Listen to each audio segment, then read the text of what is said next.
ಅವ್ರ ಕೇಳ್ತಾರೆ ಅದನ್ನು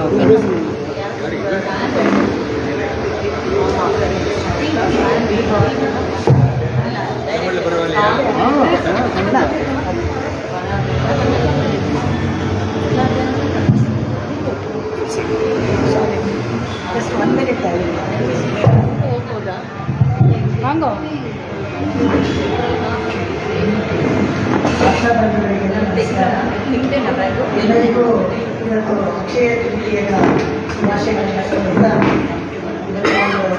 ಮಹತ್ತರವಾದ ಒಂದು ಕಾರ್ಯಕ್ರಮವನ್ನು ಟಿಟಿಡಿಯವರು ನಮ್ಮ ಗುರುವಾಯೂರು ಸಮಿತಿ ಟ್ರಸ್ಟ್ ಅವ್ರ ಜೊತೆಗೆ ಆಯೋಜಿಸಿಕೊಟ್ಟಿದ್ದಾರೆ ನಮಗೆ.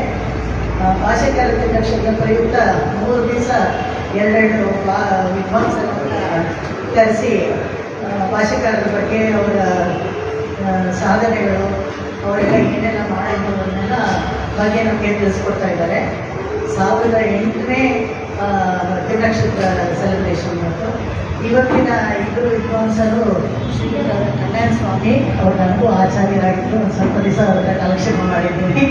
ಅವರು ಅನೇಕ ಆಣವನಾಶ್ರಮ ಇದರಲ್ಲಿ ಬೇಕಾದಷ್ಟು ಅವರು ಕಾಲಕ್ಷೇಪಗಳನ್ನು ನಡೆಸ್ತಾ ಇದ್ದಾರೆ. ಇವತ್ತಿಗೂ ತುಂಬ ಸಾಂಪ್ರದಾಯಿಕ ಕಾಲಕ್ಷೇಪಗಳನ್ನೆಲ್ಲನೂ ಗ್ರಂಥಗಳನ್ನು ಶ್ರೀವೈಷ್ಣವ ಗ್ರಂಥಗಳನ್ನು ಅವರು ಆನ್ಲೈನ್ ಎಲ್ಲರಿಗೂ ಹೇಳ್ಕೊಡ್ತಾ ಇದ್ದಾರೆ. ಅಷ್ಟೇ ಅಲ್ಲದೆ ನಮ್ಮ ಈ ಗುರುವಾಯೂರು ಪುರಸಮಿತಿ ದೇವಸ್ಥಾನಕ್ಕೆ ತುಂಬ ಕೈಂಕರ್ಯಗಳನ್ನು ಮಾಡ್ತಾ ಇದ್ದಾರೆ. ಅವರೆಲ್ಲ ನಮಗೆ ದಾರಿದೀಪ ಅಂತಲೇ ಹೇಳಬೇಕು. ಯಾಕೆಂದರೆ ವಯಸ್ಸನ್ನು ಅವರು ಒಂದು ನಂಬರ್ ಅಷ್ಟೇ ಅವರು ತೋರಿಸ್ಕೊಡ್ತಾ ಇದ್ದಾರೆ, ಹೇಗೆ ಚಟುವಟಿಕೆಯಿಂದ ಇರಬೇಕು ಅನ್ನೋದನ್ನ ನಮಗೆಲ್ಲ ತೋರಿಸ್ಕೊಡ್ತಾ ಇದ್ದಾರೆ. ಅವರ ಆಶೀರ್ವಾದದಿಂದ ಇವತ್ತಿನ ಕಾರ್ಯಕ್ರಮ ಏರ್ಪಡಿಸಿ ಚೆನ್ನಾಗಿ ಆಗಲಿ ಅಂತ ನಾನು ಹೇಳ್ಕೊಡ್ತೀನಿ. ಇವರಿಗೆ ವಾಸುದೇವನ್ ಅವರಿಗೆ ಕೊಡ್ತೀನಿ. ಅವ್ರ ಬಗ್ಗೆ ಕಿರುಪರಿಚಯ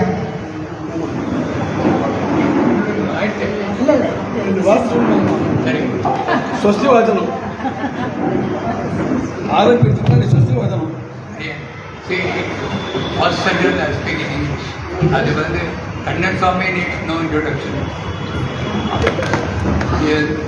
I think more than 50 years of service to Vishishtacharya Sampradaya, Siddhantam, or Kalashepam. He attended and he took that knowledge to all of us. And he explained in very simple expression. அவருடைய என்ன வருந்த குணம்னா ரொம்ப சாக்கியமானது. Is very simple, ரொம்ப சாத்விகம். அவருக்கு இத்தனை பண்ணி கொடுத்து கைங்கரியம் பண்ணால் கூட, இத்தனை தெரிஞ்சால் கூட ஒரு மமதை கிடையாது. எல்லாருக்கும் பணிந்து கேட்கும் அந்த சௌலபியம் இருக்க. அதை நம்ம போற்றணும்.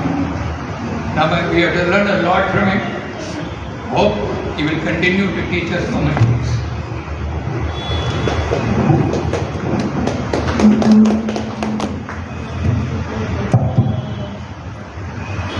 ಅವರಿಬ್ಬರು ಹೇಳಿದ್ದಾರೆ, ಅದರಿಂದ ಹೆಚ್ಚಿಗೆ ಹೇಳುವಂಥ ವಿಷಯಗಳೇನಿಲ್ಲ.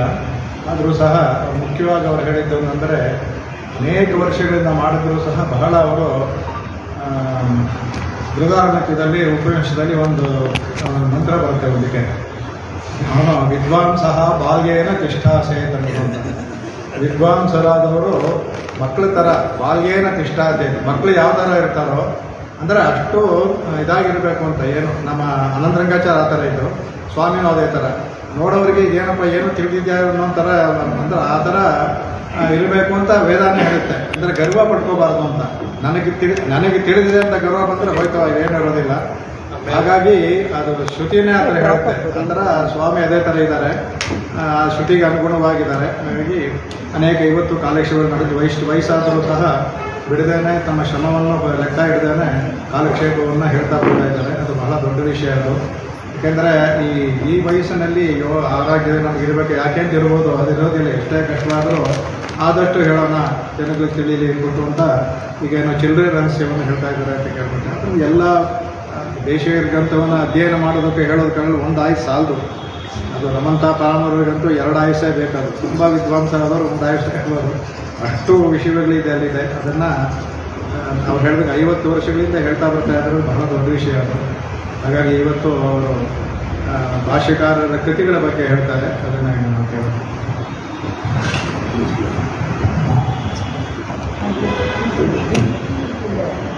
श्रीमान वेंकटनाथार्य कवितार्किकेसरी वेदांताचार्यवर्यो मे श्रीमद्भागवताग्ने ज्ञानानन्दमयं देवं निर्मलस्फटिकाकृतिम् आधारं परविज्ञानमयग्रीवमात्मके विसन्तु मे देवदया त्वदयाः तया तरङ्गानुचराकटाक्षाः स्तोत्रेषु साहुदं सरन्तिं सरस्वतीं संसदकामधेनुं रङ्गनाथगोविष्टं विप्रीतवात्रं रङ्गनाथगोपुरुषं वेदान्तिजोद्ये श्रीमद्रङ्गनाथनागमान्दं निमुक्तवादारविन्दाश्रियं श्रीमद्वेदवरं भारतवृक्षात्मं वेदान्तदेवनारायणाय शिवञ्जडोसी रङ्गनादिजिन्द्रवादिजिगाय नमः वेदान्तरमाणार्थ वेदान्त रङ्गनाथात्मोक्तारो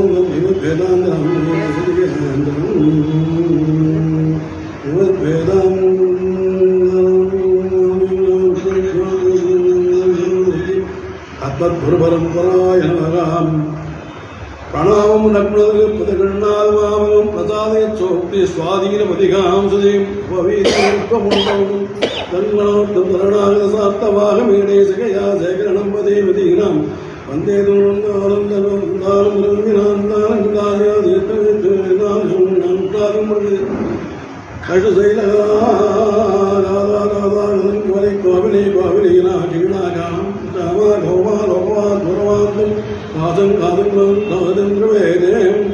ஓமன்னமாது பொருந்தியவாவன் பொருவன்னவாவன்னமாரோடி வணிந்தவன் பல்கலையோர் தாமன்ன மந்த நாமாதிகரணாரவிந்தம் நாமன்னி வாழ நெஞ்சே சொல்லவோம் அவன் நாமங்களே.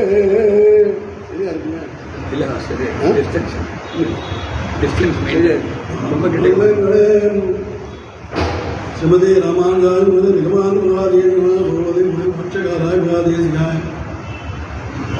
இன்னைக்கு ஒரு சுதீரன், இன்னைக்கு அக்ஷய திருத்திய, இன்னைக்கு எல்லாமே நல்லதாக நடக்கும்ன்றது.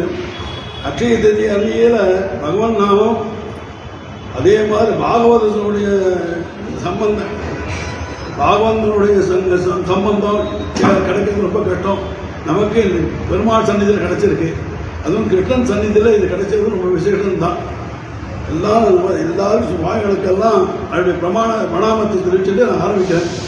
சுவாமி சொல்ற பாலாதிட்டேன்னு அப்படின்னு சொல்லிச்சு, குழந்தை மாதிரி இருக்காது, குழந்தையே தான் அடி குழந்தை மாதிரி அப்படின்னு சொன்னார் அவர். ஏன்னா வித்யாவில் குழந்தை தான், எல்லாம் அடியில் தான் இருக்கும். மகாபாலம் வித்வான் மகனியர்கள்லாம் இருக்கான். ஏதோ அடியான் குழந்தையோட மழை சொல்ல எல்லாரும் பார்த்து சந்தோஷப்படுவா இல்லையா, அதனால் இருக்கட்டும் அப்படிங்கிறதுக்காக அடியான முன்னுக்கு வந்திருக்கேன். ஏதாவது அப் அண்ட் டவுன் மேலே கீழே போயிருந்தாலும் சமைச்சிக்கணும். நான் இன்னைக்கு பாஷ்யக்கார திருநட்சத்திரத்துக்கு 3 நாளாக உபன்யாசம் ஏற்பாடு பண்ணியிருக்கான். அவசியம் பண்ண வேண்டியதுதான். ஏன்னா பாஷ்யக்காரர் இல்லைன்னாக்கா சுவாமி தேசிகன் இல்லை, சுவாமி தேசிகன் இல்லைன்னா நாம் இல்லை. அதனால் பாஷ்யக்காரனுடைய முக்கியத்துவம். ஏன்னா சுவாமி தேசிகன்னா நடு திலகம், நம்ம ஆச்சாரிய சந்தையில் நடு திலகமாக இருக்கக்கூடிய ரத்னம் அவர் தான் அப்படிங்கிறார். அவருக்கு முன்னாடி 10 ஆச்சாரியர்கள், பின்னாடி 10 ஆச்சாரியர்கள், அப்பேற்பட்ட ஒரு ரத்ன மாலை நம்ம கிடைச்சிருக்கு. அதனால பாஷ்யக்காரர்களுடைய விஷயத்தை பற்றி இன்னைக்கு 2 பிரஸ்தாபிக்கலாம். பாஷ்யக்காரர் எவ்வளோ சமூக சீர்திருத்தங்கள்லாம் பண்ணியிருக்காங்க, சாதிக்கப்பட சமயங்கள்லாம். அதனால் அவருக்கு பெரிய உலகத்தில் நாத்திகர்கள் கூட அதை எடுத்துக்கொள்ள அளவுக்கு சுவாமிகள்லாம் சாதிச்சிருக்காங்க. இருந்தாலும் அவருக்கு முக்கியத்துவம் கொடுத்ததுன்னா ஸ்ரீசூக்திகள் தான். ஏன்னாக்க ஸ்ரீசூக்திகளில் பிரணாமம் லக்ஷ்மண முதுகை திருநாதமாகம் அப்படின்னு சொல்லிச்சு அவருடைய சூக்தி இருக்குது. அந்த சூக்தி தான் நமக்கு உயிர்நாடி. எல்லாம் சொல்வார், ராமாவதாரங்கள்லாம் பண்ணா, கிருஷ்ணாவதாரங்கள்லாம் பண்ணா, ஆச்சரியமாக நடந்தது. அப்போ இருந்தவாள்லாம் ராமாவதாரத்தையோ கிருஷ்ணாவதாரத்தையோ நல்லா அனுபவித்து அவருடைய அனுகிரகத்தை பெற்றார். நம்ம போன்றவா அந்த அவதாரத்துக்கெல்லாம் இடையிலேயே அப்படின்னா அர்ச்சாவதாரத்தில் இன்னைக்கு பெருமாள் அன்னைக்கு கேட்டிருக்கார், கிருஷ்ணனாக இருக்கார், ராமராக இருக்கார், விஷ்ணுமாவதாரம் இருக்கார், எல்லாத்தையும் பார்த்து சேவிக்கிறோம். அதே மாதிரி அந்த காலத்து அவர் பண்ண உபதேசங்கள்லாம் இருக்கு, ராமானுஜருடைய பண்ண உபதேசங்கள் இருக்கு. அந்த உபதேசங்கள்ல அவளை நேர கேட்டிருப்பான். ஆனால் நாமெல்லாம் கேட்டுக்கிறதுக்கு இந்த ஸ்ரீசுக்திகள் தான். ஸ்ரீசுக்திகள் இல்லைன்னாக்க நம்மளால் ராமானுஜருடைய உள்ள அர்த்தத்தை நம்ம புரிஞ்சிக்கவே முடியாது. ஸ்ரீசுக்திகளுக்கு வியாக்கியானங்கள் தான் இருக்கு. அதனால நல்லா புரிஞ்சக்கூடியவோ பண்ணக்கூடியவோ புறம் தான்.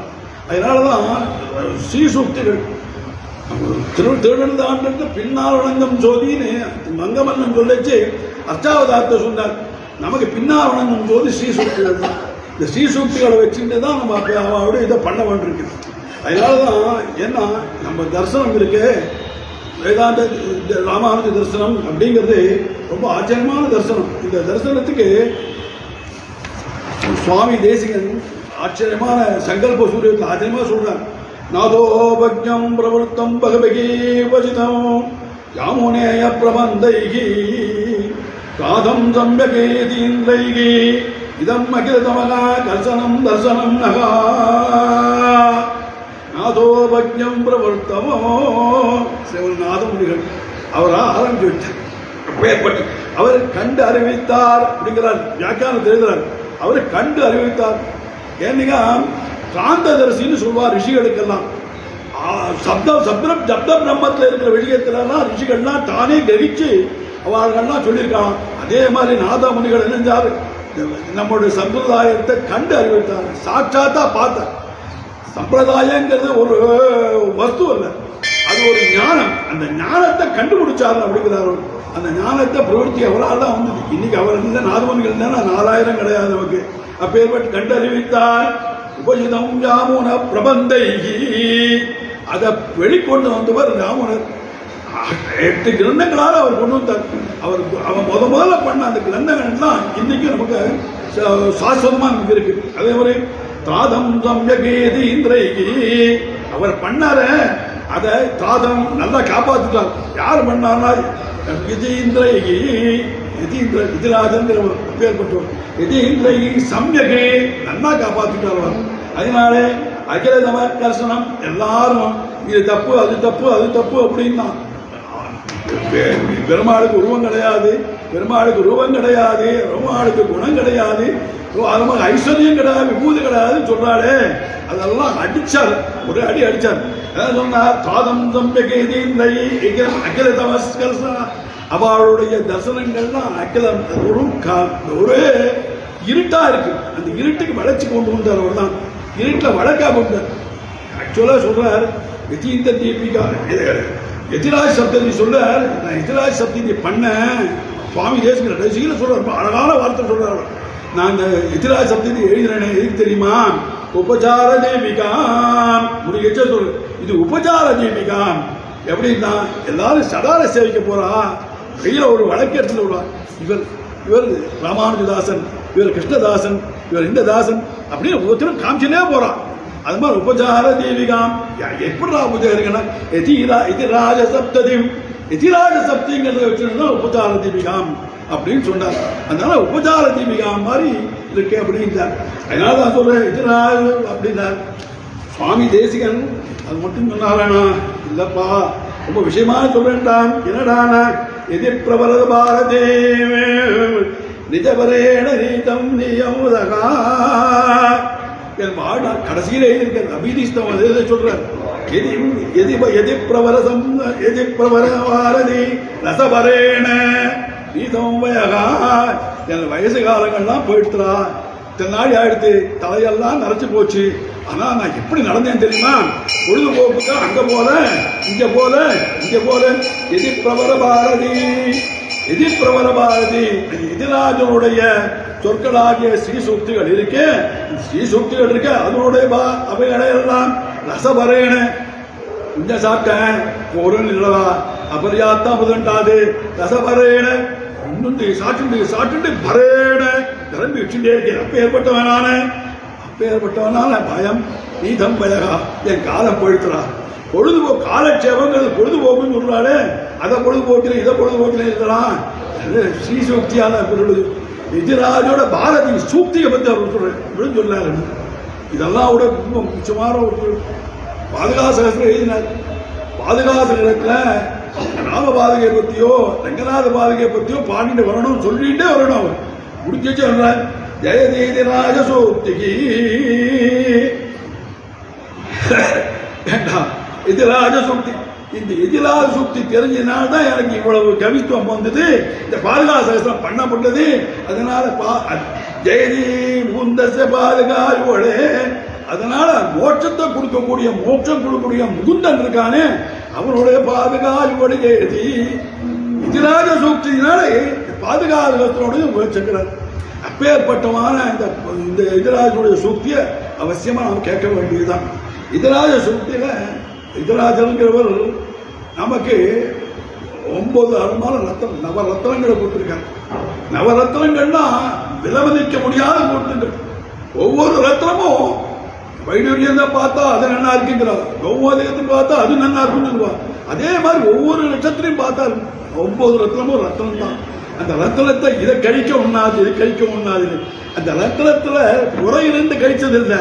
தூமணி மாடத்து அது மாதிரி தூமணி, அது ஒவ்வொரு ரத்னமும் கொஞ்சம் கூட குறைவில்லாத ரத்னங்கள், அப்பேற்பட்ட ரத்னங்கள். அவர் பண்ண கிரந்தங்கள்லாம் ஒவ்வொன்றும் அது ஸ்ரீபாஷ்யம், வேதாந்த தீபம், வேதாந்த சாரம், வேதாந்த சங்கிரகம், அதே மாதிரி ஸ்ரீ கீதா பாஷ்யம், சரணாகதி கத்தியம், ஸ்ரீரங்க கத்தியம், வைகுண்ட கத்தியம், நித்திய கிரந்தம். இதை பற்றி கொஞ்சமா மேலோடு பார்ப்போம். ஏன்னா ஒரு மணி நேரத்தில் செய்ய முடியாது. அவருடைய சூக்திகள் ஒவ்வொன்றும் எடுத்து சொன்னா நாள் கணக்கில் வருஷ கணக்கில் சொல்லிட்டே இருக்கலாம். அதில் ஸ்ரீபாஷ்யங்கிறது ரொம்ப முக்கியம். ஏண்டாக்க நம்ம சம்பிரதாயத்தில், தேசிய சம்பிரதாயத்தில் ராமானுஜன் பாஷ்யக்காரன் தான் சொல்லுவோம். நம்ம பாஷ்யக்காரர் நட்சத்திரம் தான் சொல்லுவோம். ஏன்னா அந்த பாஷ்யத்துக்கு ஈக்குவல் உலகத்தில் எங்கேயுமே கிடையாது. அந்த பாஷ்யத்தை என்ன ஸ்ரீபாஷ்யம்ங்கிறது யாரும் கொடுத்தது, சரஸ்வதி கொடுத்தது. ஏன்னா வேதங்கள் நலன் தெய்வை வேதாக, வேதங்கள் எக்கச்சக்கமா இருக்கு, எங்கெங்கயோ இருக்கு. அதெல்லாம் நம்ம பார்க்க முடியாது. அதை வியாசாச்சாரியர் பிரிச்சு பிரிச்சு பிரிச்சு கொடுத்தார், 4 வேதமா பண்ணி கொடுத்தார். அந்த வேதத்தில் உள்ள விஷயங்களை எல்லாம் நம்மளால் அறிந்து கொள்ள முடியாது. அதுல முக்கியமான விஷயங்கள் வேதத்தில் கர்மகாண்டம்னு ஒன்று இருக்கு, பிரம்மகாண்டம்னு ஒன்று இருக்கு. அதனால ரெண்டும் சேர்ந்தது ஒரே சாஸ்திரம். இந்த சாஸ்திரமானது ஒரு சாஸ்திரம் தான். கர்மகாண்டம் வேண்டாம், பிரம்மகாண்டம் வேண்டாம், ஒரே சாஸ்திரம். கர்மகாண்டத்தில் நாம் செய்ய வேண்டிய யாக யஜ்ஞங்கள், அதே மாதிரி கர்மாக்கள் என்ன, கர்மாக்களுக்கு பலன் என்ன, இதெல்லாம் சொல்லி கொடுக்குது. பிரம்மகாண்டமானது பிரம்மத்தை பற்றியும் அதனால் வரக்கூடிய பலன்களை பற்றி சொல்லி கொடுக்குது. அதனால அந்த வியாசாச்சாரியார் இந்த பிரம்மகாண்டத்துக்கு 4 அத்தியாயமும், அவருடைய சிஷ்யனாம் ஜெய்மினி கர்மகாண்டத்துக்கு 12 அத்தியாயம் பண்ணார். காசகிருஷ்ணர் 4 அதிகாரம் தேவதா காண்டம் பண்ணிட்டார். பட் அது நம்ம விளக்கத்தில் இல்லை. மொத்தம் இந்த 16 அத்தியாயம். இந்த 16 அத்தியாயத்தில் சுவாமி 3 மதஸ்தார்களாம் அந்த பிரம்மசூத்திரத்துக்கு வியாக்கியானம் பண்ணிட்டாங்க. அதில் சங்கர வியாக்கியானம் உண்டு, அதே மாதிரி பாஷ்யகாரர் வியாக்கியானம் உண்டு, இது மாதிரி மத்வ வியாக்கியானம் உண்டு. 3க்கும் வியாக்கியானங்கள் இருக்கு. ஆனால் இதுக்கு மட்டும்தான் ஸ்ரீபாஷ்யம், சீயத்தோடு சொல்லுது. ஸ்ரீமத்தான பாஷ்யம் இதுதான். இந்த ஸ்ரீமத்தான பாஷ்யங்கிறது வேட கொடுத்ததே சரஸ்வதி பாஷ்யம். ஏன்னா இங்கேருந்து நாம் அங்கே போகிறோம், ஒரு விஷயத்தை கேட்கணும் அப்படின்னாக்க அதுக்கு விருத்தி இருக்கா, அதுக்கு முன்னாடி பூர்வாச்சாரியர்கள் யாராவது வியாக்கியானம் பண்ணியிருக்காளான்னு போதாயன விருத்தியை வச்சுட்டு அதை வச்சுட்டு வியாக்கியானம் பண்ணணுங்கிறதுக்காக இங்கேருந்து காஷ்மீரத்துக்கு போனார். கூரத்தாழ்வானோட போனார். கூரத்தாழ்வானோட போய் அங்கே போதாயன விருத்தியை தானும் அவரும் கூரத்தாழ்வானும் ஒரு ராத்திரை தானே எடுத்து வச்சுட்டு அங்க பண்ணி அந்த சரஸ்வதி கிட்ட வாங்கினார். அத ஸ்ரீபாஷமா இருக்கட்டும் அவ சாய்ச்சார். அந்த ஸ்ரீபாஷத்துல இருக்க ஸ்ரீபாஷத்துக்கு அந்த ஸ்ரீபாஷத்துக்கு கொடுத்து வேற ஒண்ணுமே கிடையாது. ஏன்னா சுவாமி தானே சொல்றார், இதோட கடைசி காலம் சுவாமி ஸ்ரீபாஷ்யக்காரனுக்கு இந்த சிஷ்யர்கள்லாம் வந்து எனக்கு ஏதாவது சொல்லணுமே, எங்களுக்கு ஏதாவது சொல்லணுமே, நான் சொல்றேன்ப்பா கேளுங்க அப்படின்னு பாஷ்யத்தை வாசித்து பிரவர்ப்பித்தல். எவ்வளவு ஆசை இருந்தா, எவ்வளவு ஈடுபாடு இருந்தா ஸ்ரீபாஷ்யத்தை முன்னாடி சொல்லி நீங்க வாசிங்கோ, வாசிக்கிறது மட்டும் நிறுத்தாதீங்கோ, பிரவர்ப்பித்தல் எல்லாருக்கும் சொல்லுங்க. விவாகத்தை எல்லாருக்கும் வாசித்து பிரவர்ப்பித்தல். அது முடியலைன்னாக்க மறுபடி செயல் செய்யுங்கோ. அது முடியலானா கோயில சாத்துப்படி, அதே மாதிரி பெருமாளுக்கு அமுதப்படி எல்லாம் செய்யுங்கோ. அது இல்லை மேல்கோட்டையில அல்லது ஒரு திவ்ய தேசத்துல பெருமாள் பக்கத்தில் இருந்து கைங்கரியும் செய்யுங்கோ. அதுவும் முறையான துவயத்தை அனுசந்தானம் பண்ணுங்கோ. துவயத்தை அனுசந்தானம் பண்ணுங்க. சுவாமி தானே சரணாகதிக்கு துவயமத்தானே சகசை முன்பார்த்தார் யாவத் சரீரவாலும் மத்திரைவே ஸ்ரீரங்கே ஸ்வா அப்படின்னு ரங்கநாதனே பாட்சக்காரர் சொன்னார், தானே சொன்னார். அதனால இதெல்லாம் செஞ்சு. அதனால பாஷ்யக்காரர் இருக்காரு, தன்னுடைய மேக்னம் ஆப்பஸ் அப்படின்னு சொல்லுவாங்க, இருக்கிறதுக்குள்ள கிரேட்டஸ்ட் ஒர்க் அப்படின்னு அந்த ஒர்க்குக்கு இன்னைக்கு எதுவுமே ஈக்குவல் கிடையாது. அத நடாதூர் அம்மாட் சுவாமி தான் காலட்சேபத்தில் சாதிச்சதே சுதப்பிரகாசிகார் அவருக்கு கட்டோலை பண்ண அதுதான் இன்னைக்கு அத்தாரிட்டி ஸ்ரீபாஷ்யத்துக்கு. தேசிய சம்பிரதாயத்தில் இருக்கிற வாழ்க்கை அது வேற அத்தாரிட்டியே கிடையாது. அதுல மீறி ஒண்ணுமே பார்க்க முடியாது. அப்பேற்பட்ட ஸ்ரீபாஷ்யத்துக்கு அவ்வளவு முக்கியம் ஒன்று. அதை சொல்ற முதல் ஆரம்பிக்கிறார் மங்களஸ்தோத்திர சொல்ற அகல புவன ஜெகன்ம மங்காதலீனே விரத போதேகதேக்கே சுதரதே பிரம்மணி ஸ்ரீனிவாசே பௌத மாம பரத்மின் சேமொழி பக்தி ரூபா. பெருமாள் இந்த நாலு வரியிலேயே பசிபாகியத்தோடைய 4 அத்தியாயத்தை அடிச்சுட்டாங்க. 4 அத்தியாயத்தை அடிச்சுட்டாங்க. கம்ப்ளீட்டா 4 அத்தியாயம் சொல்லிட்டாங்க. சீனிவாசன் நமக்கு தானே அவதரிச்சாரோ தன் கண்டையை அவதரிச்சாரோ அப்படின்னு சொல்லக்கூடிய சுவாமி தேசிகனை கொடுத்த வெங்கடநாதன் இருக்கானே, வெங்கடேஸ்வரன் இருக்கானே, அந்த திருமல வேதன் அவர்கிட்ட ஒரு மங்கள சோதனம் பண்றது. அகில புவன ஜென்ம அகிலங்கிறதுக்கு நிக்கிலேன்னு கூட போட்டுக்கலாம். அகிலேன்னு போட்டுன்னு அகிலங்கிறத அகாலாத்து விட்டு வாசகா விட்டு வாசகத்தினால அது பண்றேன் அப்படின்னு சொல்றாரு. அப்பேற்பட்ட இந்த மங்களஸ்தோரத்தோடு ஆரம்பிக்கிறார். சொல்றார், தானே சொல்லல, போல கல்பனம் அல்ல, என்னோட மூளையிலேருந்து நானே சொல்லல. என்ன சொல்றேன்னு பகவத் போதாயிரம் விஸ்தீர்ணாம் பிரம்மசூத்திர விருத்தியம் பூர்வாச்சார சங்கிபகோ அதாரசாரேண சூத்ராணி வியாக்கியாசந்தே. நான் சொல்லல, பெரியவா சொன்னா வியாக்கியாசி. ஏன்னா ஒரு ஆச்சாரியன் தேர்ந்து காலட்சேப முறையா கேட்டுண்டா தான் அது படியும். இல்லாட்டா ஆச்சாரம் இல்லாமல் தானே கேட்டா கற்போதமா எங்கேயும் நிற்காது. ஏன்னா 7 பார்த்து அறிதல், சுவரை குறித்து அறிதல் இதெல்லாம் பண்ணக்கூடாது சுவாமி தேசிகன் சொல்றார். ஏன்னா வெளியில போய் கேட்டு நீ யார்கிட்ட காலட்சேபம் பண்ண, திருக்குடந்த ஆண்டவன்ட்ட காலட்சேபம் பண்ண, சிமுட்ட ஆண்டவன்ட்ட காலட்சேபம் பண்ண, உக்குழகிட்டு காலட்சேபம் பண்ண. ஓஹோ, காலட்சேபம் பெரியவாட்ட பண்ணியிருக்கா. ஏன்னா பெரியவாட்ட கேட்டது என்னைக்கு தப்பா இருக்காது அப்படிங்கிற இருக்கணும். அதனால பகவத் போதா 20 நாம் அப்படின்னு சொல்லி ஆச்சரியமான விஷயத்தை சொல்றார். இந்த ஸ்ரீபாஷ்யத்துக்கு சூத்திரத்துக்கெல்லாம் எழுதினார். 4 அத்தியாயமா பிரிச்சார். வியாசாச்சாரியன் 4 அத்தியாயமா பிரிச்சார். அந்த 4 அத்தியாயத்துல அதிகரணங்கள் வந்து பண்ணார். அதுல 156 அதிகரணங்கள் பண்ணி வச்சார். அதே மாதிரி 546 சூத்திரங்கள் பண்ணார். 4 அத்தியாயங்கள் என்னன்னா சமன்வய அதிகாரம் சொன்னா அது காரணாத்தியாயம் சொல்லுவார். பெருமாளுடைய காரணத்தும் ஆதி காரணத்தும் அவன் தான் பெருமாள். ஏன்னா காரணத்து தேயகா அப்படின்னு வேதமே சொல்லிட்டு, எவன் காரணம், எவன் ஜெகன் ஆதிகாரி வஸ்துவா இருக்கணும் அவனைத்தான் தியானம் பண்ண வேண்டும். நம்மாத்த இருக்கிற அப்பாவை ஸ்தோத்திரம் பண்ணுவோமா, அடுத்தாத்த இருக்கிறவங்க ஸ்தோத்திரம் பண்ணுவோமா? நமக்கு வேண்டி அப்பாவை ஸ்தோத்திரம் பண்றதுதான் காரணத்தும் ஜெயகா.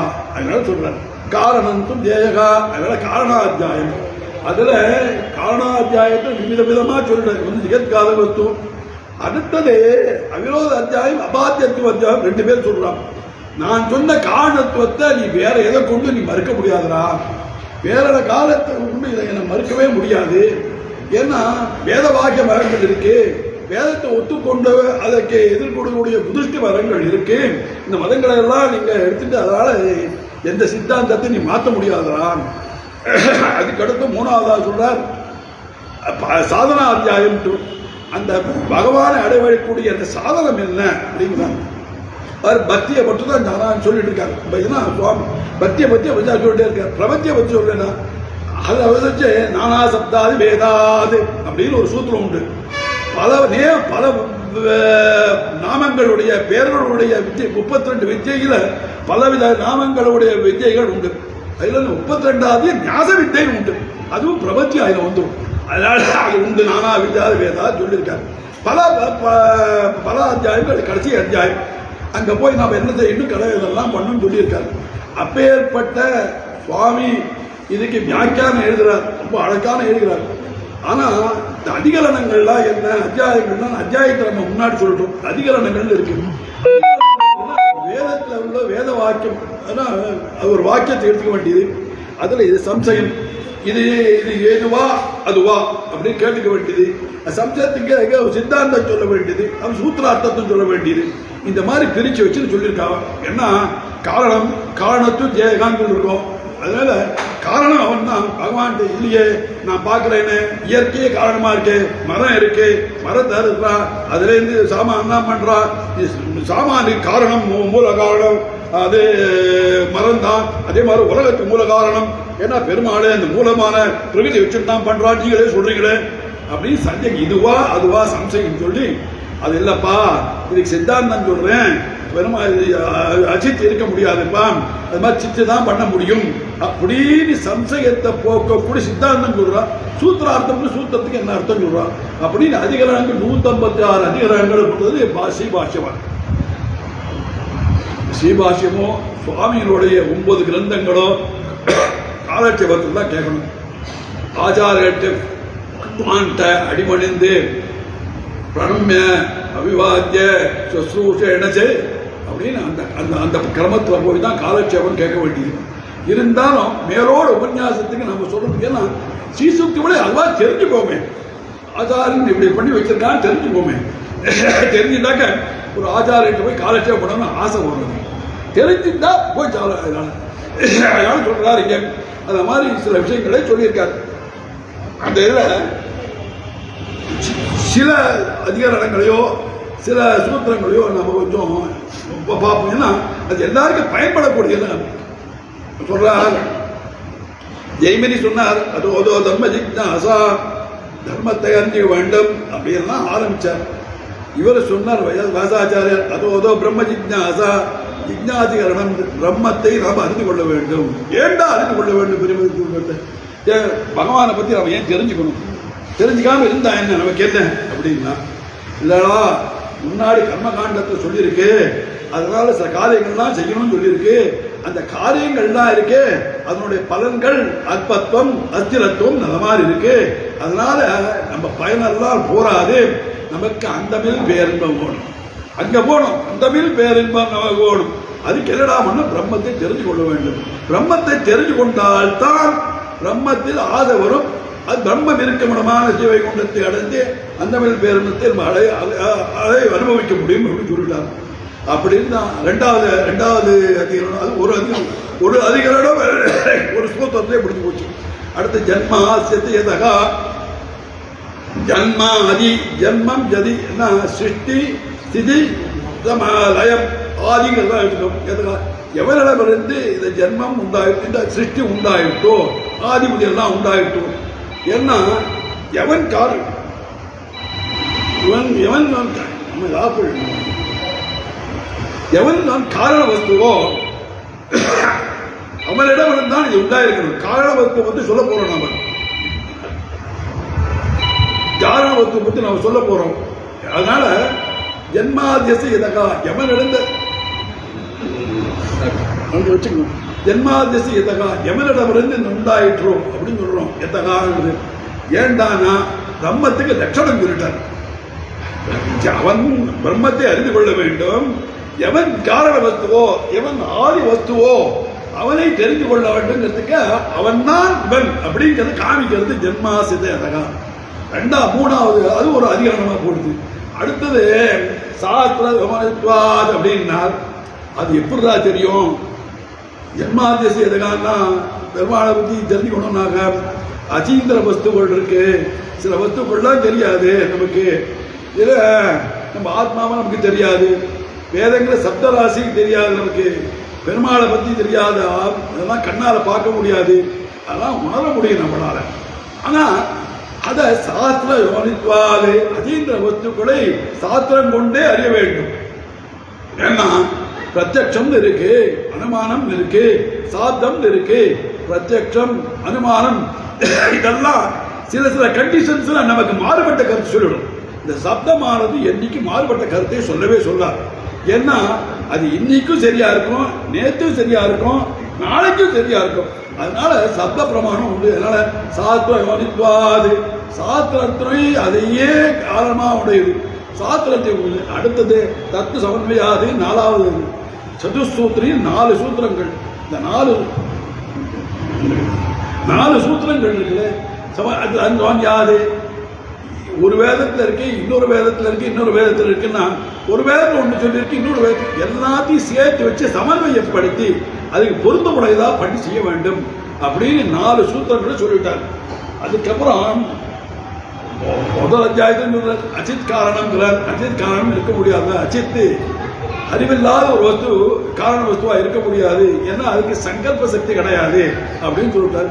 சித்தான ஜீவன் பண்ணலாமேன்னா அந்த ஜீவன் பெருமாளுக்கு அடிக்கிறவன், அதீனமானவன், அதனால அவனுக்கு காரணம் இல்லை. ஏன்னா அவனுக்கும் ஞானத்தை கொடுக்க அவனுடைய இச்சா நிச்சய இச்சா சித்தத்தினால்தான் அவனுக்கு அவனுடைய ஞானமோ அவனுடைய தர்மபூத ஞானமோ இருக்கு. அதனால அவனும் இருக்க முடியாது, பகவான் தான் காரணம் அப்படின்னு சொல்லிட்டார்.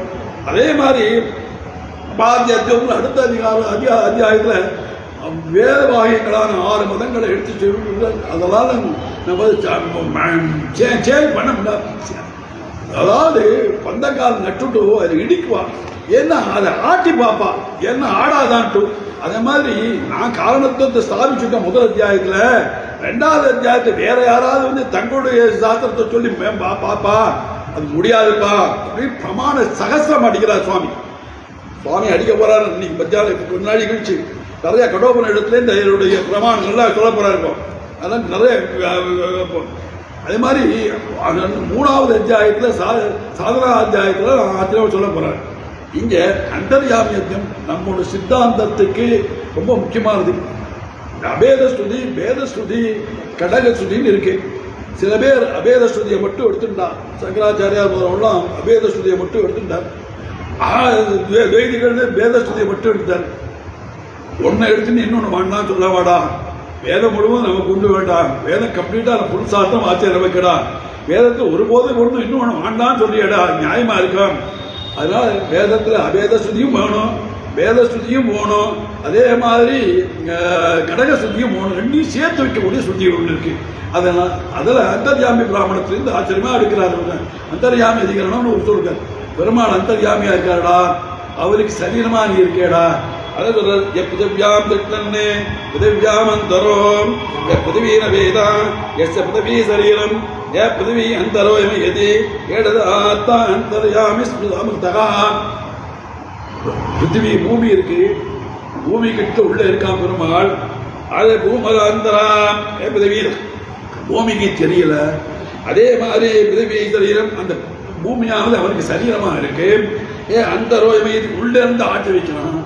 அதனால அவன் தான் அமிர்தம் போட்டு அதுதான் அந்தர்யாமிங்கிறார். அதே மாதிரி நம்முடைய ஜீவாத்மா இருக்கான், ஜீவாத்மா பெருமாளுக்கு சரீரமா இருக்கான். ஜீவாத்மாவையும் ஆட்சி வைக்கக்கூடியவன் அவன் தான் அந்தர்யாமி. இதை ரொம்ப ஸ்பட்டமாக சாதிச்சிருக்கார் அவர். அந்தர்யாமி அதிகரணத்தில் சொல்லியிருக்காரு. ஏன்னா சரீரபாவம்ங்கிறது பிரதான பத்திரத்தந்திரமான நம்மளுடைய சித்தாந்தத்துக்கே உடையது. வேற எந்த சித்தாந்தத்துக்கும் கிடையாது, எந்த மதத்துக்கும் கிடையாது.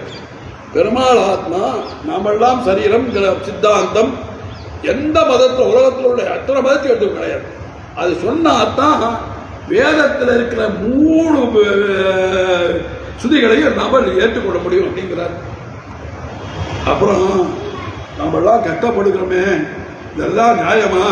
பகவான் பெருமாள் ரொம்ப காரணிகன் சொல்றாளே, பரம காரணிகன் சொல்றாளே, அப்படியெல்லாம் சொல்றாளே அப்படின்னா இல்லடா. லோகவத்து லீலா கைவல்யம் ஒரு சூத்திரம் எழுதுறார். லோகத்துல நம்மளாம் கஷ்டப்படுறோமே, நியாயமா? நியாயப்பட் அவ பரம காரணிகன் சொல்றே, பரமகாரணிக்கு உள்ளவன் நம்மளதான் கட்டப்படணும். இல்லை லீலா கை வலிஞ்சம் அவனுக்கு ஒரு விளையாட்டு அப்படி விட்டார். அப்படின்னு பிரம்மசூத்திரம் சொல்றது. லீலாவத்து கைவல்யம் நம்மளதான் ஆட்சி வைக்கிறானே. இன்புருவும் விளையாட்டுடையான், ஆழ்வாருடைய பாத்திரங்கள். இன்புருவும் விளையாட்டுடையான் அப்படி இருந்த இன்புருவும் விளையாட்டுடையான் சொல்லியே என்னை கட்டப்பட்டு விளையாடுறது உனக்கு சந்தோஷமாடா, நான் கட்டப்படுறது நான் உனக்கு சந்தோஷமாடா, நியாயமாடா அப்படின்னு கேட்டான். டேய் அதுவும் ஒரு தயா காரியம்தான். தயா காரியத்துல என்ன தயா காரியம் இருக்கும்போது உன்னுடைய கர்மாவானது கழிஞ்சு அதனுடைய பலனை அனுபவிச்சுட்டாக்க அந்த கர்மா அவனுக்கு மீறி மறுபடியும் வராது. அந்த மாதிரி தயா காரியத்துக்காக தான் அந்த லீலாவத்து கைவல்யம். ஏன்னா குழந்தைகள்லாம் இருக்கு, எறும்பு பூச்சியெல்லாம் பிடிச்சி அமுக்கிறது, அது தயா காரியம். அதுக்கு விஷயம் தெரியல. ஆனா ராஜா இருக்கான், குருடன் நொண்டி இவாள்லாம் அறுத்துடுவான்.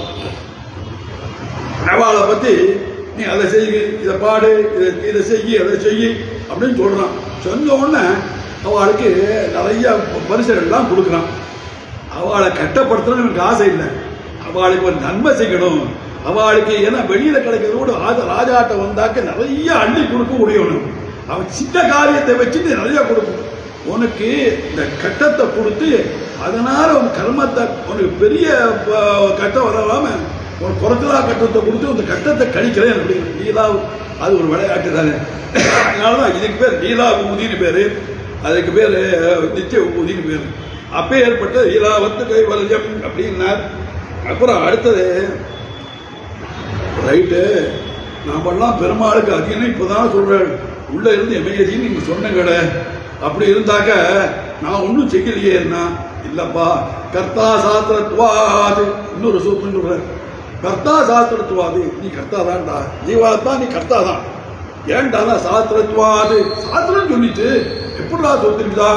சத்யம்பதா தர்மம் ஜனா ஆது தேவோபவா புது தேவோபவா ஆச்சாரி தேவோபவா. செய்யக்கூடிய ஒருவனை பார்த்துத்தான், காரியத்தை செய்யக்கூடிய பார்வத்தை பார்த்துத்தான் இந்த காரியத்தை செய்யணும்.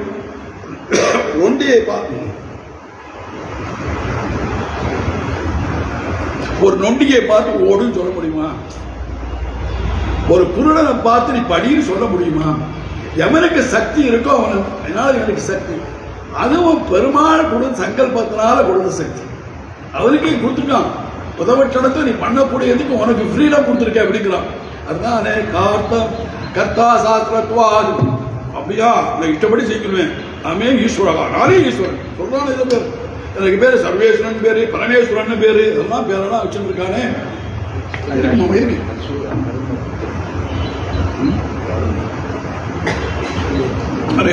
பராத்து தத்துவத்தே அடுத்த ஒரு இல்லப்பா, பெருமாளுடைய அதிகாரத்தை தான்டா இருக்கான்.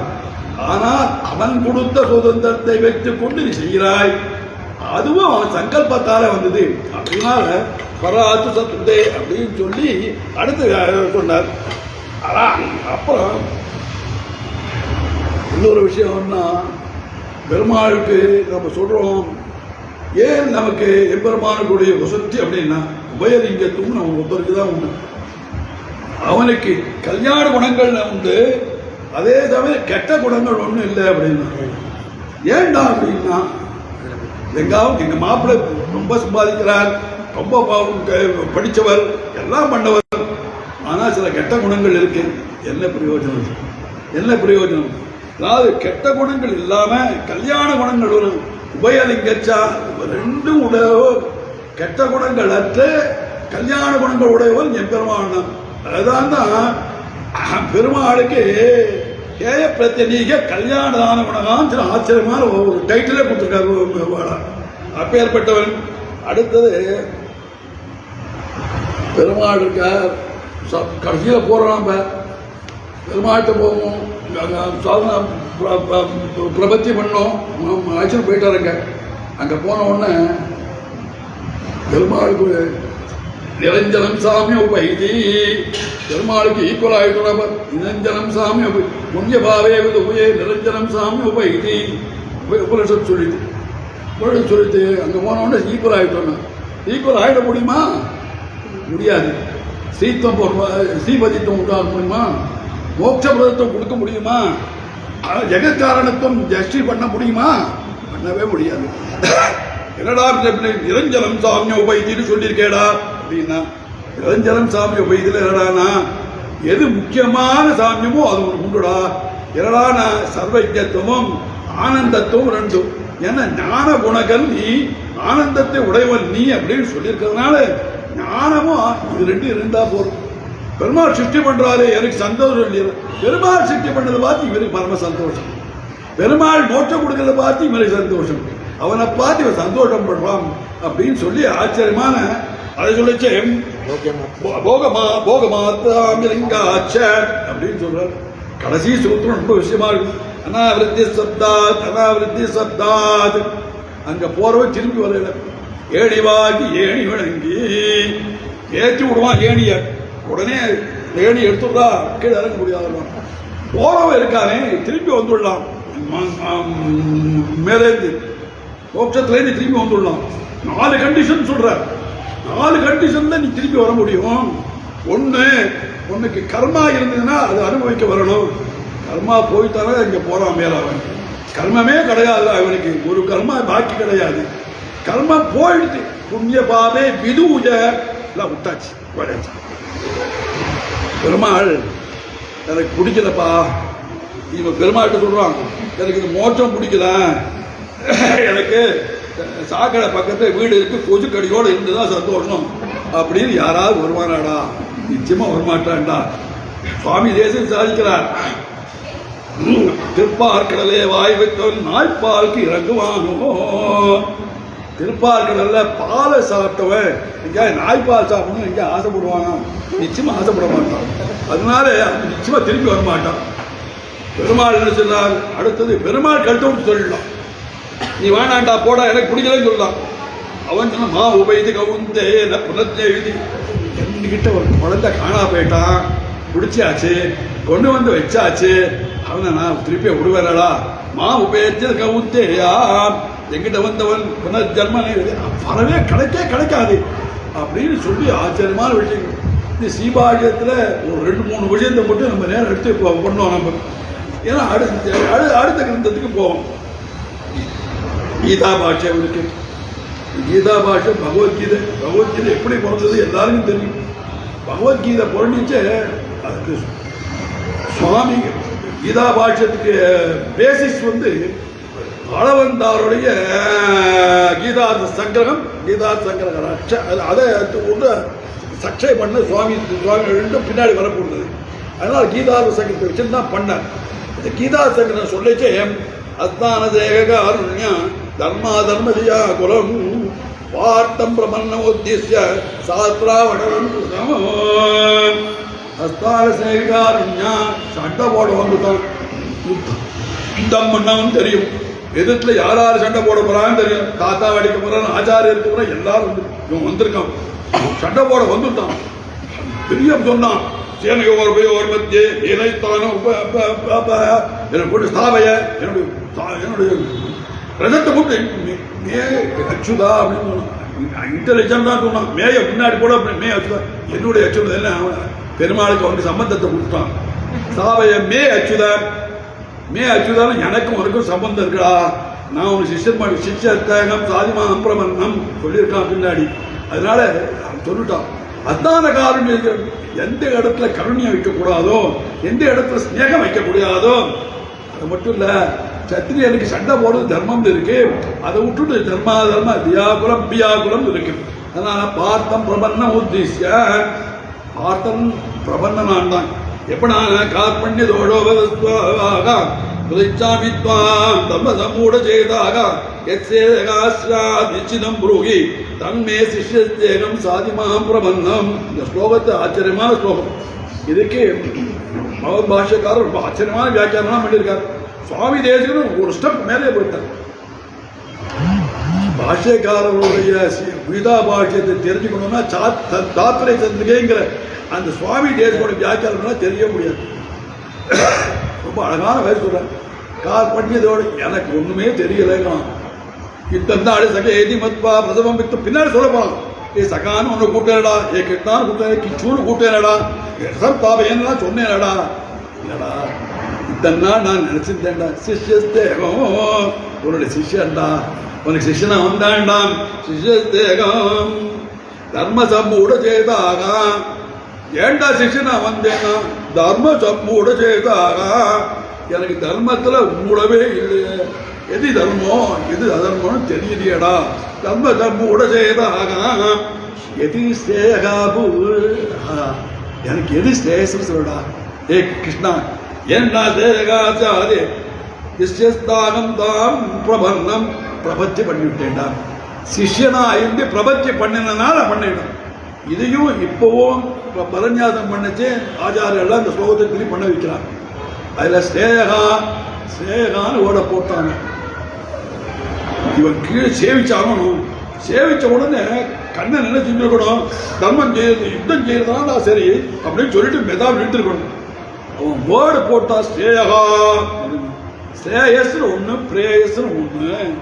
ஸ்ரேயஸ்ங்கிறது வைகுண்டத்தில் விடக்கூடிய ஒரு புகழ் வாழ்ச்சி, அதெல்லாம் ஸ்ரேயஸ்.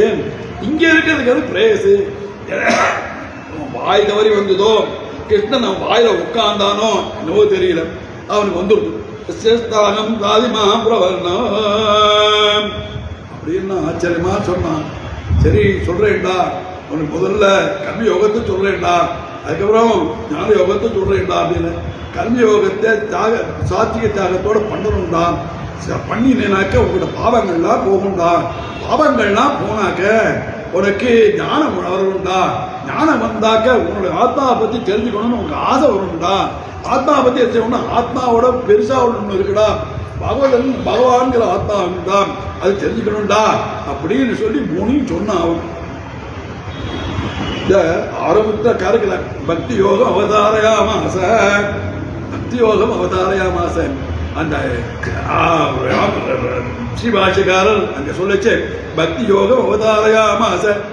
இந்த கீதா பாஷ்யத்துல பெருமாவுடைய பக்தி யோகத்தை பத்தி சொல்ல போறேன் அப்படின்னு சொல்றேன். ஏன்னா பக்தி நான்கு பக்தியா அனன்யா பக்தியா சக்தா, அனன்யா பக்தியா சக்தா. பக்தியை தவிர வேறு என்னால் யாரும் என்னை அடைய முடியாதுன்னு பெருமாள் சொல்லிட்டான். கல்வெட்டு மாதிரி சாதிச்சுட்டான் இதுல பிக் பகவத்கீதை. பக்தியா அனன்யா ந சக்கியகான், பக்தி ஒன்றை தவிர வேற ஏதாலும் என்னை அடைய முடியாதுன்னு சொல்லிவிட்டான்.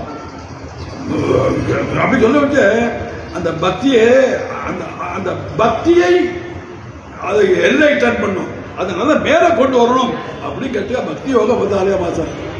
அப்போ பிரபத்திய பத்தி சொல்லணும், அதுக்கு தனியா நான் வச்சுட்டு இருக்கேன், அந்த கிரந்தத்துக்கு நான் வந்துக்கிறேன் அப்படின்னு பக்தியம். ஆனா இந்த சுவாமி சில இடங்கள் எல்லாம் சில ஆச்சரியமான விஷயங்களை போடுவோம், சின்ன விஷயங்கள் இதெல்லாம் ரொம்ப ஜாஸ்தியா நம்ம டீட்டெயில் போகல. நான் இதா மனுஷனுடைய கண்ணுக்கு வந்து தேர்ந்தெடுக்கிய பெருமாளே உன்னை போல சௌலபியம் உடைய உலகத்தை யார் கிடையாது சொல்லி ஆரம்பித்த பாஷைக்காரர் சொல்றார். தர்மச்சேத்திரே குருச்சேத்திரே திருதராஷ்டிரம் சொல்ற திருதராஷ்டிரம் அவன் அந்தல்லடா சர்வாத்மனாந்தகா. சுவாமி அடிச்சுட்டார். அவர் பாஷைக்காரர் ஒருத்தராலும் சொல்ல முடியும், வேற யாராலும் சொல்ல முடியாது.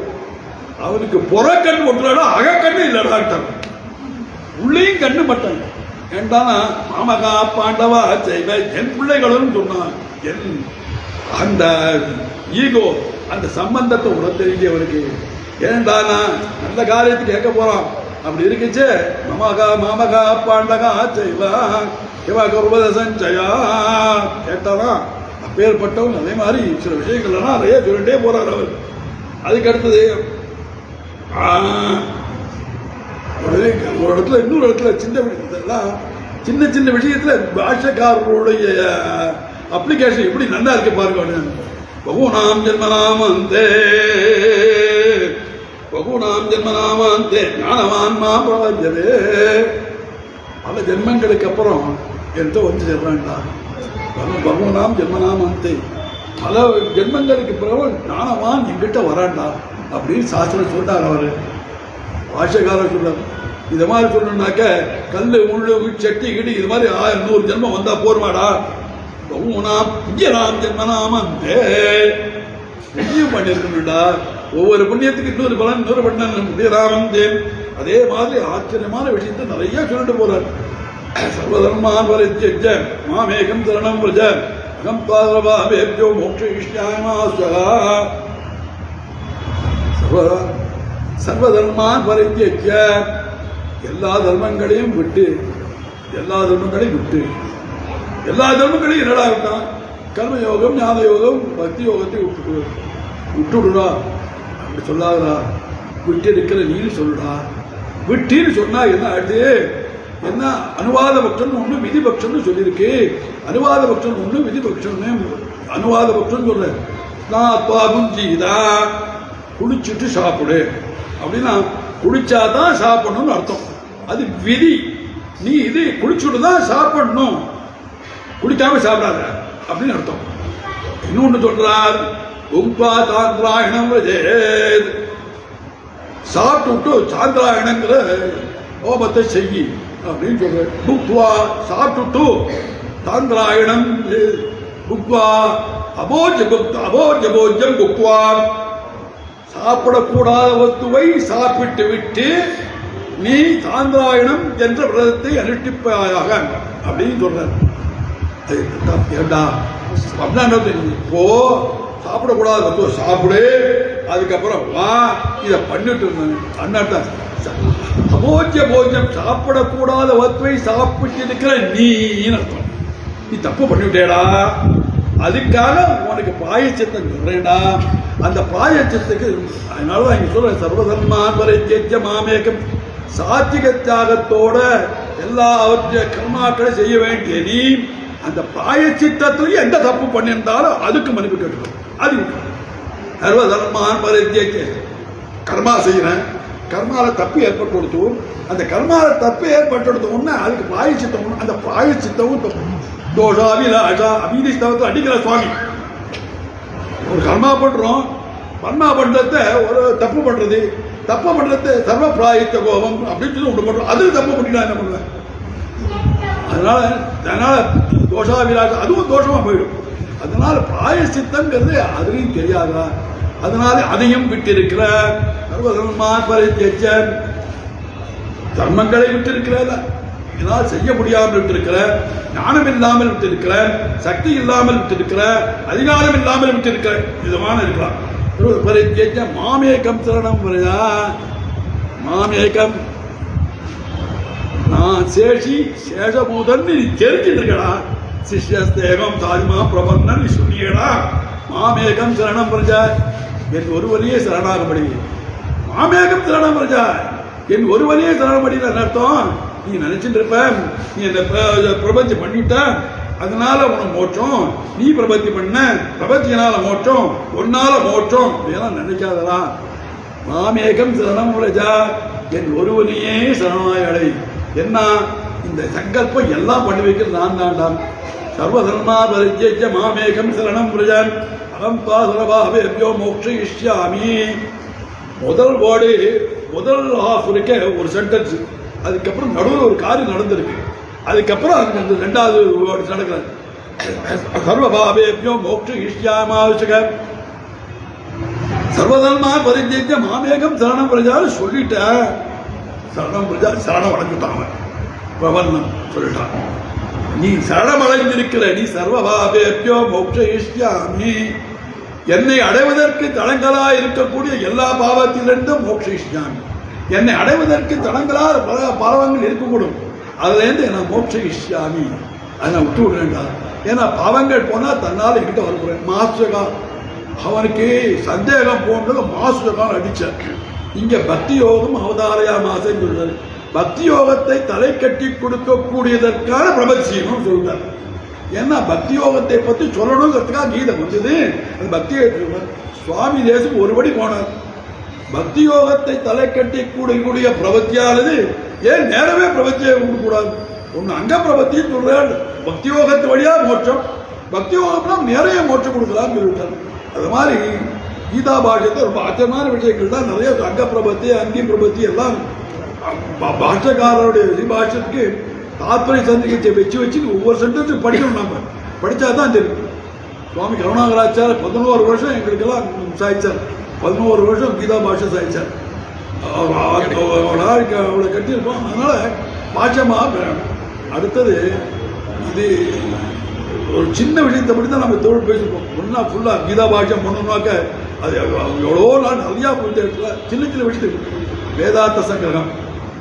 நாளைக்கு பெரிய மகான் வந்து உபன்யாசம் பண்ண போகிறார் வேதாந்த சங்கிரகத்தை.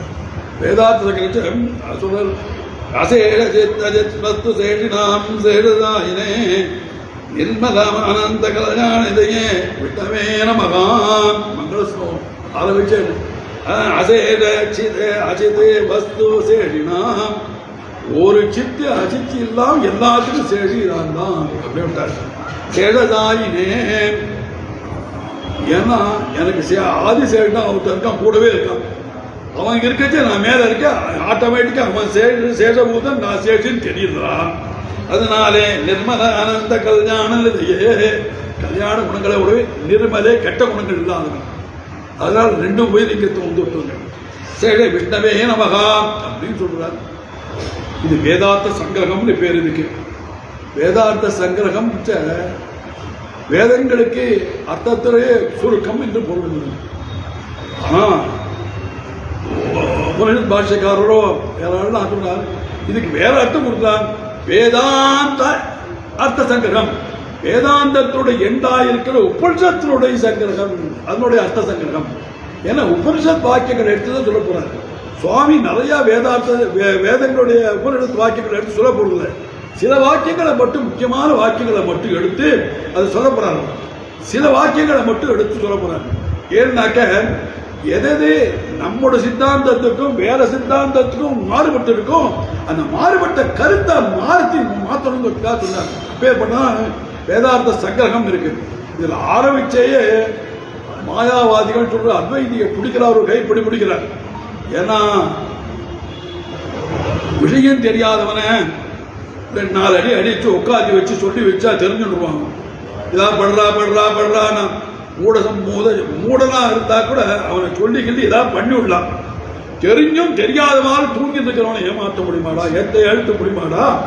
அவன் சொல்றான், வேதத்தை நான் ஒத்துக்கிறேன். வேதத்தை ஒத்துண்டியா? பிரம்ம சத்தியம் ஜெகன் மித்யா. சங்கராச்சாரியார் பிரம்ம சத்தியம் ஜெகன் மித்யா, பிரம்ம ஒண்ணு, பிரபஞ்சங்கள்லாம் அசத்தியம் அப்படின்னு சொல்றாரு. அதுவும் பாஸ்கர மதம் தான் இல்ல, பிரம்ம இருக்கு, அதுக்கு ஒரு உபாதியான அஜானங்கிறது வந்து பிடிச்சதுனாக்க அது பிரபஞ்சமா மாறுது அப்படின்னா, அதுக்கு அடுத்த 3வது வந்தான். அவன் போட்டோம் யாதவ பிரகாசங்கிற வந்தான். அவன் சொன்னான், பிரம்மமே சித்த அஜித்தா பரவுகிறது, தானே பரவுகிறது. இல்லடா, பிரம்ம ஒன்றுங்கிறத நீ ஒருவதே சொல்ற, நீ பிரம்மத்தோட இன்னொரு பதில் சொல்ற, இன்னொன்னு சொல்ற. பிரம்மெல்லாம் ஒண்ணுன்னு சொல்லி அதே பிரியறது, பிரம்மத்திலே நீ பிரியலடா. ஏன்னா சித்தி அச்சித்திங்கிற வேர்டை இங்க போட்டிருக்காரு. சித்திக்கிற சத்துவம் வேற, அச்சித்திக்கிற சத்துவம், விஷ்ணவேங்கிற தத்துவம் வேற, ஈஸ்வரன் தத்துவம் வேற. அதனால 3 தத்துவம் உண்டுடா. அதனால 3 தத்துவத்தை பிரிக்காதரா. ஏன்னா பகவானுக்கு குணம் இல்லை, ஐஸ்வர்யம் இல்லை, எல்லாம் சொல்லிட்டு இருக்கான். இதுக்கு கீதைக்கு பாஷை எழுதினார். பாஷை எழுதினா சங்கராச்சாரியார் ரைட்டு. இந்த கீதை யாருக்கு சொன்னா? கீதை கிருஷ்ண பகவான் கண்ண பிரானவன் அர்ஜுனனுக்கு சொன்னான். என்ன சொன்னான்? கீதை சொன்னான். கிருஷ்ணனே தனக்கு சொன்னானா? கிருஷ்ணனே கீதையா? கிருஷ்ணனே தனக்குத்தானே கீதையை சொன்னானா? என்ன, கிருஷ்ணன் வேற, கீதைங்கிறது வேற, அது சொன்ன கேட்டவன் வேற.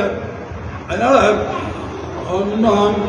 அத்விதீயம் பிரம்மா, அத்விதீயம் வேற பிரம்மே இல்லை, அத்விதீயம் பிரம்மம் ஒரு பிரம்மம் தான் இருக்கு அப்படின்னு சொன்னான். ஏன்னா ஸ்வேதகேதோ சொல்லிட்டு இருக்காரு, உத்தால சொல்லிட்டு இருக்காரு, அத்விதீயம் பிரம்மா அது நீயே, அவன் ஒத்தந்தான் அப்படின்னு சொல்றாரு. அவன் ஒருத்தன் 2 இருக்கா இல்லையா? அவன் ஒருத்தன் சொல்லு, அவன் ஒண்ணு, ஒருத்தன் அவனே சொல்லியிருக்கலாம். அவனே அப்படி சொல்லல. அத்விதீயம் பிரம்மா இல்லடா, அத்விதீயம் பிரம்மான்னு அவன் தவிர வேற யாரும் இல்லைன்னு அர்த்தம் இல்லடா. அதுக்கு அவனை போல 2வது இல்லைன்னு அர்த்தம். பார்த்த ஏவ தனுர்த்தரா அப்படின்னு வார்த்தை உண்டு. பார்த்தனே வில்லாளி, பார்த்தன் வில்லாளினாக எழுத்தல கல்லன் வில்லாளியா இல்லையா? எல்லாரும் வில்லு வச்சிருந்தானே, இவன் தான் சிறந்த வில்லாளி அப்படின்னு அர்த்தம். பார்த்த ஏவ தனந்தரகா அப்படின்னு சொல்றாரு. அவனே ராஜா வந்தான் அப்படின்னா ராஜா தனியாக வருவான், அவன் படையோடு வருவான் அல்லது அவருடைய சுற்றத்தோடு வருவான் அப்படின்னு சேர்த்தான். அதனாலதான் அஜித்தி சித்தனுடைய சம்பந்தத்தை உடையவன் பெருமாள் அப்படின்னு சொல்றான். தாத்த ஏவதரகா அப்படின்னு சொல்றார். அப்புறம் சில விஷயங்களை ரொம்ப அழகான சில அவருக்கு புரியாத விஷயங்களை சுவாமி கீதா சங்கரத்தில் ஆச்சரியமா சாதிக்கிறார். வேதாந்த சங்கரத்தில் கப்யாதமேவ புண்டரீகமேவ பக்ஷிணி அப்படின்னு ஒரு வார்த்தை. பெருமாள் செந்தாமரை கண்ணன் அப்படிங்கிறார். செந்தாமரை கண்ணன் அதுக்கு குரூக்கடா ஒருத்தர் கப்பியாதம் கபியினுடைய பின்பாகம் போல இருக்கு. எம்பெருமான் எப்பேற்பட்டவன், அவனுடைய கண்கள் செந்தாமரை கண்கள்னா புண்டரீக வேவற்றினீங்க செய்ய புண்டரீகத்தை சொல்லியிருக்காரு. அது என்னன்னா கப்பியாதம் கபியினுடைய குரங்களுடைய பிருஷ்டபாகம் மாதிரி இருக்குன்னு சொல்றாரு. அது என்னடா அப்படின்னா அதுக்கு சுவாமி எவ்வளவு பியூட்டிஃபுல்லா டிரான்ஸ்லேட் பண்றாரு பாருங்க. கம்பீராம்பூதகா சமருஷ்டனால ரவிகர விகதித புண்டரீகதன அமரே தாட்சணகா கப்பியாத கம்பிபதி இது ஈட்டத்தை கொடுக்கக்கூடியது. சூரியனாலே விவசிக்கப்பட்ட நாளத்தை உடைய தாமரை விகசித்த அந்த மாதிரி தேவதை கண்களை உடையவன் எப்படி இருக்குது. இந்த சூரியன் இல்லாம எடுத்து வெளியில போட்டிருக்கோம், இந்த தாமரைக்கு கிடையாது. அதுவே தண்ணீர் இருக்கு, அது தண்ணீரோட சம்பந்தம் போச்சுனாக்க அதோட கண் அழுக போயிடும். கப்பியாதமே பிள்ளை செந்தாமரை கண்ணன்னா அந்த மாதிரி கண். இது சுவாமி ஆச்சரியமா சாதிக்கிறார். அதே மாதிரி சரீரம், அதே மாதிரி புண்டரீகாட்சம் அப்படிங்கிறத எடுத்து கீதார்த்த சங்கரத்துல சுவாமி எல்லா மதக்காரர்களும் ஒத்துக்கிறாங்க. அதனால அப்பேற்பட்டது. அடுத்தது சரீர லட்சணத்தை பத்தி நம்ம சொன்னோம் இல்லையா, அது சுவாமி யாரா சரீரம், சரீர லட்சணம், சரீரத்துக்கு லட்சணம். சரீரம்னா என்ன, இந்த மாம்சமான உடல், அதுக்குள்ள ஒரு ஆத்மா இருக்கு, இதுதான் நமக்கு தெரியும். சரீரம் இதம் சரீரம் என்னடானா சரி பரிணாம பேசலம் சரீரம். அதனால அது அந்த மாதிரி நினைக்கிறதா சரீர லட்சணம்னா அது வேறடா. சரீர லட்சணத்தை சுவாமி ஆச்சரியமா சாதிக்கிறார். அஜவேவா ஆத்ம சரீரமா பகார் பிரதக்ஷித்தாரோபேவா ஈந்திரத்யாமியபா பகா சேடதேடிபா பச்சா சர்வாத்மன ஆதாரதயா நீந்திரதயா சேடிதயா ஆப்னோதி ஆத்மா சர்வாத்மனா ஆதேதா நியாமிதயா சேடதயா ச அபிஷக்த பிரகாரத்வாத் அபிஷக்தம் ஆகாரகா சரீரமேவா அப்படின்னு சுவாமி சாதிக்கிறார். என்னடா சரீரம்னா ஒரு ஞானம் உள்ள வஸ்து ஒன்று இருக்கு, இன்னொன்று ஞானம் இல்லாத ஒரு வஸ்து இருக்கு. இந்த ஞானம் உள்ள வஸ்துவாலே தாங்கப்பட்டு நியமிக்கப்பட்டு அதுக்கு மேன்மையை கொடுக்கக்கூடிய எது வஸ்துவோ அந்த கொடுக்கக்கூடிய வஸ்துக்கு சரீரம் பேரு, அதை ஏற்றுக்கொள்ள வஸ்துக்கு பேரு ஆத்மான்னு பேரு. இப்ப நாம இருக்கோம், நம்ம ஜீவாத்மா இருக்கோம், ஜீவாத்மாக்கு இது சரீரம். இந்த ஜீவாத்மாவாலே இந்த சரீரமானது தாங்கப்பட்டு நாம ஜீவாத்மா இல்லைன்னா அந்த சரீரம் கீழே விழுந்துடும். அதை நியந்திரம் இது இந்த சரீரம் சொல்ல ஆத்மா சொல்லுது. கண்ணை நீட்டு, காலை நீட்டு, வாயால பேசு அப்படியெல்லாம் சொல்றது. அப்படிப்பட்ட சொல்லும் போது அதனுடைய நியாமம் இந்த சரீரத்தினால் வரக்கூடிய மேன்மையெல்லாம் எடுத்து பண்ணக்கூடியது இந்த ஆத்மா. அதே மாதிரி இந்த ஆத்மா பகவானாலே ஆதாரத்துக்கு தாங்கப்பட்டு நியமிக்கப்பட்டு அதே மாதிரி அவனுடைய சேஷி அவனுக்கு சேஷியா இருக்கும் தன்மையை கொடுக்கப்படுகிறது அப்படின்னு சொல்லி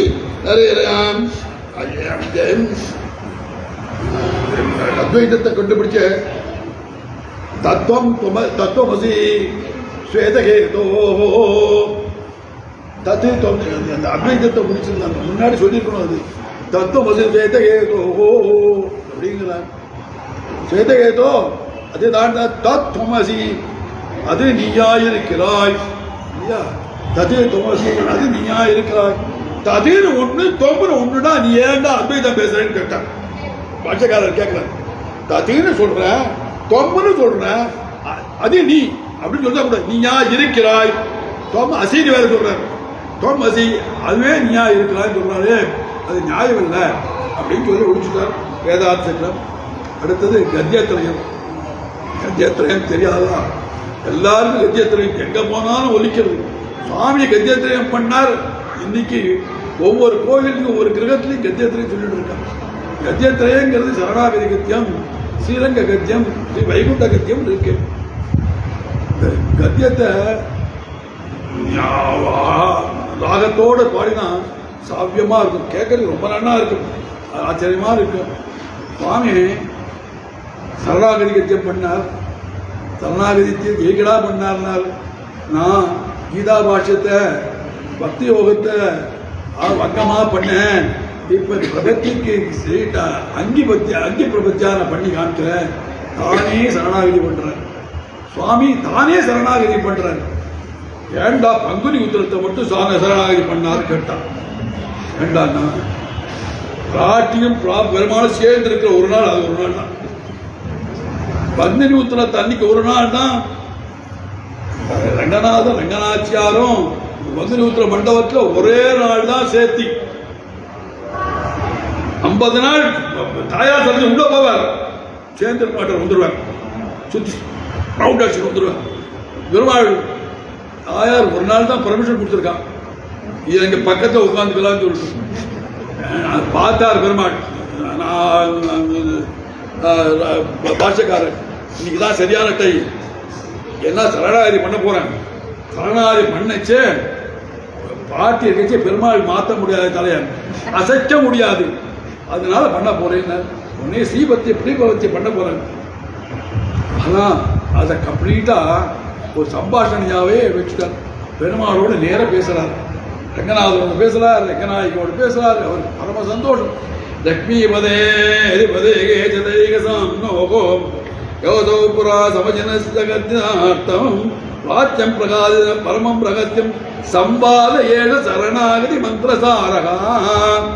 சரணாகதி மந்திரசாரத்து சரணாகதியினுடைய மந்திரத்தை பெருமாள் கிட்ட சமர்ப்பிச்சார். சம்பாஷணையால் பண்ணார்.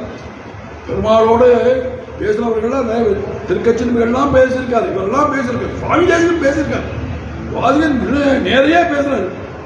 வழிபொழி நீ வரை என்று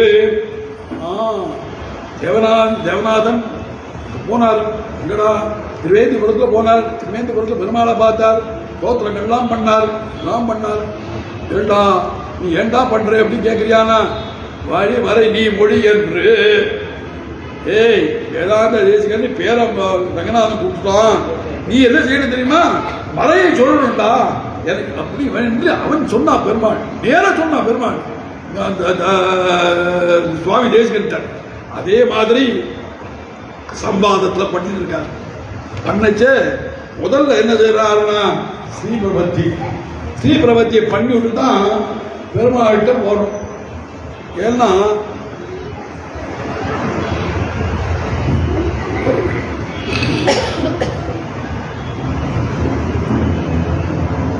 ஒரு 50 உபாய விரோதின்னு ஒண்ணு, உபேய விரோதின்னு ஒண்ணு. நாம மோட்சத்தை அடைவதற்கு உபாயம் ஒன்று உண்டு. அந்த உபாயத்தை பண்ணினால் மோட்சம் அடைவோம் அப்படிங்கிறது சித்தாந்தம். பக்தியோ பிரபத்தியோ பண்ணா மோட்சம் அடைவோம் நோக்கம். அந்த உபாயத்தை பண்ண விடாம தடுக்கக்கூடிய விரோதி இருக்கு, உபாய விரோதி பேர். பெருமாளை அடைய வேண்டுமானால் அவனை அடையக்கூடிய உபேய விரோதி நம்மகிட்ட போகணும், அதுக்கு அவன்கிட்ட சரணாகதி பண்ணணும். ஆனா அந்த உபாயத்தையும் அனுஷ்டிக்க முடியாமல் போறதுக்கு சில பேர் போவா. இன்னைக்கு போய் பெருமாள்கிட்ட ஆச்சாரியன்ட்ட சொல்லி இன்னைக்கு பரநியாசம் பண்ணிட்டு வந்துடலாம், உபாயத்தை பண்ணிட்டு வரலாம் போவான். இவா போற சமயத்தில் நோவு சாத்தின்னு இருப்பார் ஆச்சாரியன். அன்னைக்கு அவளால் பரநியாசம் பண்ணிக்க முடியுமா? முடியல. இவன் போவான், போற வழியில இவனுக்கு நேரம் ஆயிடும், அதுக்குள்ள சுவாமி பிக்ஷை கேடுவார், முடியுமா? அது மாதிரி உபாய விரோதிகள் நிறைய இருக்காங்க. உபேய விரோதின்னு இருக்கு, அது உபாயம் போனா உபாயம் வந்து போதும். அதனால என்ன உபாய விரோதி போனோம்னா ஸ்ரீபிரபத்தியை பண்ணணும். அதுக்கு முன்னாடி ஆச்சாரிய பிரபத்தி பண்ணணும். ஆச்சாரியன்ட்டு போய் முதல் நாள் போய் சேவிச்சுடணும். எனக்கு பரநியாசம் பண்ணி வைக்கணும் அவசியமா அப்படின்னு சொல்லி நிச்சயமா சேவிக்கணும். அப்பேற்பட்டவன் ஆச்சாரியன் சேவிக்க முடிஞ்ச அவர் ஆச்சாரியன் பிரபத்தி பண்ணி வைப்பார். அதில் ஸ்ரீ பிரபத்தினா என்ன ஆகாரத்திலே சம்பன்னாம் அரவிந்த நிவாசனையும் சொல்லியிருக்கு. அந்த அம்மாவுக்கு 3, பெருமாளுக்கு 2 தான். பெருமாளுக்கு 2 தான், அவளுக்கு 3. புருஷகாரம் அதே மாதிரி உபயோகத்துவம் அப்படிங்கிறது 3. அதனால என்ன செய்வா, குழந்தை தப்பு பண்ணிட்டு வந்துட்டான். அங்கேருந்து வந்தவனா அம்மா காலில் விழுந்தான். இத்தனை நாள் தப்பு பண்ணிட்டேம்மா, அப்பாவை சேவிக்கணும், அம்மாட்டோ சேர்த்து விடு. சரி வாடா ஆக்சுவலி போவேணும். என்னடா இங்கே போய் உபாயம் சொல்லி கொடுக்குறான். அவர் அங்கே நின்று இருப்பார். சஞ்சாவனம் பண்ணிட்டு வந்து உட்காந்துப்பார். தரையான காலில் விழுந்துடுறான் அப்படின்னு சொல்லி கொடுப்பார். விழுந்த உடனே பக்கத்தில் போய் சொன்னான், அப்பா பக்கத்துல இருந்து அவன் தான் குழந்தை சேவிச்சுட்டானே, இனிமே அவன் மேல என்ன கோபம், சேர்த்துக்கோ. உபேயமா சேர்த்துட்டான்.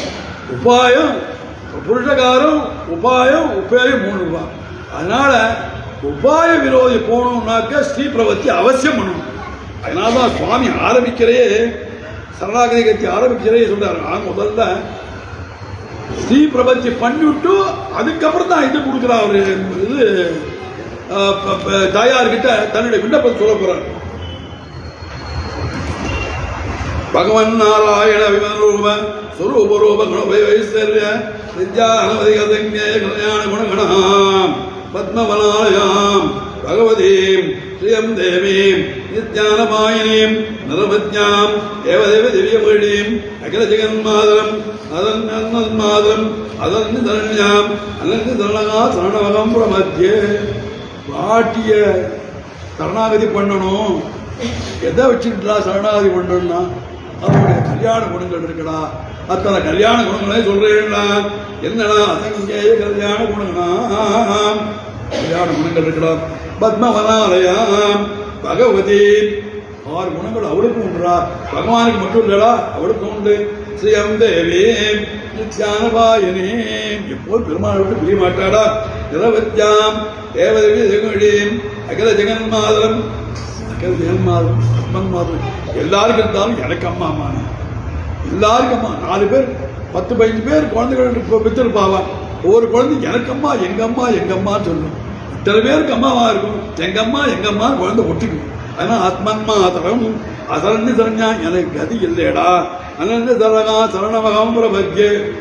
குழந்தை சரணாதி பண்ணிவிட்டியடா, உனக்கு என்னடா வேணும் நீ கேளுடா, நான் கொடுக்குறேன்டா அப்படின்னா பாரமார்த்திக பகவத் சரணாரவிந்த குல ஐகாந்தி ஆத்தியந்திக ஹரபக்தி பரஜான வரபக்திகத பரிபூர்ணானவரத நித்தியவதம அனன்ய பிரயோஜன அனவதிகாரிய பிரிய பகவத் அனுபவ ஜனித அனவதிகாதய பிரீதிகாரிதா அதேடா ஜோதின அதேடதேடதை நித்திய கைங்கர்ய பிராத்வேட்சயா.